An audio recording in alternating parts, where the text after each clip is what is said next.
Yo, welcome back to another episode of Caffeine, Kilos and Kilometers. Last week of training has been a bit chaotic. A beautiful start to the beginning of the week with some pushing, some pulling, some shoulders in there, with some unique changes to some exercises to work around a little bit of an elbow niggle that I have got going on right now.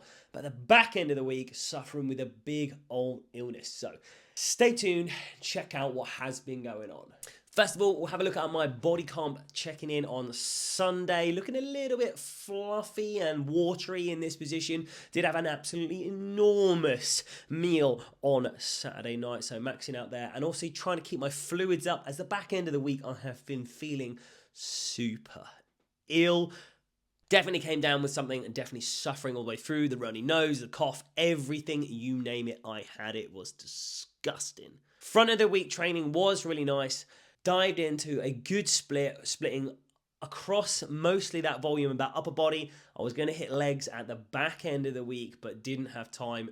Just backing out of both my running and the rest of the volume of my training to rest, recover, and really max out on that sleep in the back end of the week as prioritizing my recovery from being ill and looking to get into training this week again was my priority. One of the adaptations I made this week was a ERX strap supported rear delt fly. Complicated as fuck, but it allowed me to work in and hit the rear delts, which was something that was a really big part of my training at the moment, hitting shoulders, rear delts and arms, and allowing me not to irritate my elbow, which has some kind of like pains and discomforts in a kind of tennis elbowy sort of way, not stressing that elbow joint. So I found this really fucking useful and able to dive in and continue to work this volume. In the back end of the week with no training, one of the biggest themes for me was sleep maxing, making sure that instead of this training gap being something that stopped me from long term, and it was more of a bump in the road rather than a mountain, allow me to max out my recovery, prioritized eating good food, good protein to boost that immune system, getting in plenty of vitamin C, and just making sure I stay on top of my routine, making sure I stay on top of my food, making sure I get my nutrients in across the board. So I'm not using that illness as an excuse to waver from the diet. I'm not using that illness as an excuse to just eat shit food. Still allowing to max out that recovery by sleeping, resting, and making sure all of the food is on board.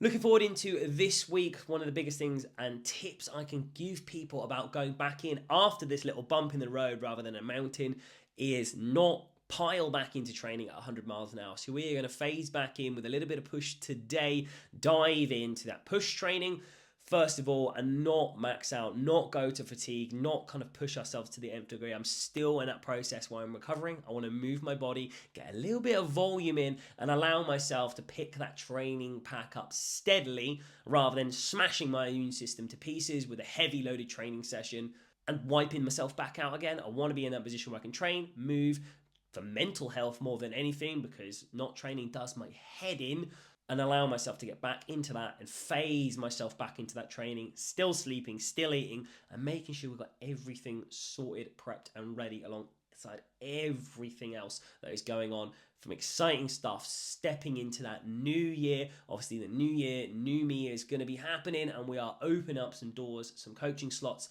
to allow you guys to really max out your side of things as well as mine. Stay tuned for that next episode of Caffeine, Kilos and Kilometers, where we'll hopefully do a little bit more training and always drinking a little bit more coffee. Ciao.